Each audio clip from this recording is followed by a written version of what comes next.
Evil Squid Comics Podcast. We are part of the Collector's Maze Network. Don. Scott. Andrew. All right, this is Redcoat Volume 2, and if you didn't know, this is now going to be a major motion picture. Directed by Spielberg?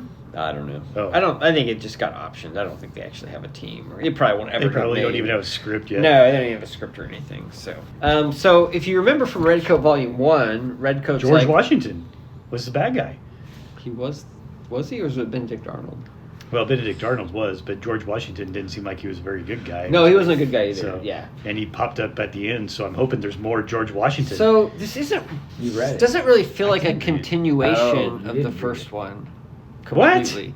Because the first one, it left me hanging. Because he was like hanging with Albert Einstein, right? That is true. Like in the Yeah. 1970s or 60s. Einstein It had to was a be, kid. yeah, it was just... Einstein was a kid when he found him. At the end of the book, he he was hanging. He was hanging with him on his deathbed. Yes. So yes. you're kind of like, well, where do you go from there with Redcoat, Yeah. right? Well, Somewhere where in the 80s or something No, like this. that's not what they do at all. What? What they do is they decide to back in have. time. They go back in time. So They they go have back in Redcoat time. basically going through time, meeting different like archetypes of of the U.S. history. Like the first issue, he's hanging with Johnny Appleseed. They have like a little adventure. And the second issue, there he's hanging with Annie Oakley. They have like a little adventure. You know what I mean? And then next one, he's like kind of in the Civil War, and then a story kind of starts to happen. Like there's a guy who comes back in time, back from the future, sort of, who's like trying to fix the timeline that he kind of runs into during the Civil War. That Redcoat fucked up?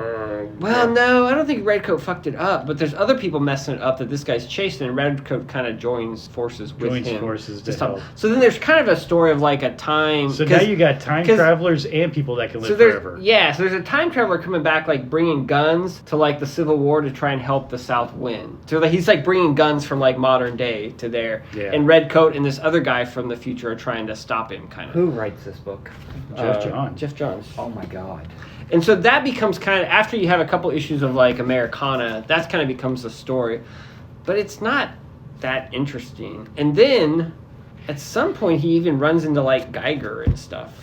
Huh. So they're trying to like mix it all. Well, he does have this whole together. universe there going on. And then, so they had that little story there. Well, then they have an issue where it's about like the end of the War of 1812, where they're like burning the White House, and he's at the White House burning, and he like has a little adventure and saves like the painting of George Washington, even though he, as you said, George Washington's an asshole. But it's weird. Like it's all over the place. Like they've got those 3 issues that are kind of like one-offs, and he's got like this other little story they're kind of throwing in there. But then it doesn't really sound like it wraps up, or doesn't really... Not really. They don't really resolve anything. I mean, they resolved that one little issue, but with this guy coming back trying to change the timeline. I guess they stop him. Civil War. But then it jumps back into whatever. It's just all over the place. Huh. So, yeah. I wasn't a huge fan of Volume 1. Yeah, I don't think you'll like Volume 2 that much better because it's like kind of... I don't know what the overall gist is, but it doesn't feel like the writer's 100% sure where he's going. He's got a little bunch of little side quests that I could do without, I guess you could say.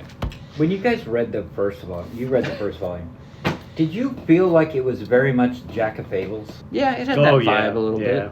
Yeah, he even had that look to a point, which is, kind of hurt it in some ways. But yeah, he did feel like he was a bit of a jackass that was just getting by his good looks. And Isn't there like a point in there where they're like, they say something like, dude, you've been alive for like 100 years, like how have you not been rich or something? Yeah, something like, like that. in well, that? that was in Volume 1. Volume 1, that's what I mean, right? Like, okay. Because he was dead broke, Right, and he's just kind of like the loser that just kind of makes it the next day or whatever, right? Like no ambition, no plan, no anything. Oh, one issue he runs into like this family of like serial killers, which I think were actual people. Ooh. And it's kind of like a little thing on that or whatever. And they try and kill him. Of course, he can't die, so he kind of stops them or whatever. But nice. In like the 1800s, maybe it's the 1700s. But anyway, so he's trying to throw little history things in there, but I don't care about history. Whoa. So not really my thing. Wow. Okay. But yeah, it's fine. Cool.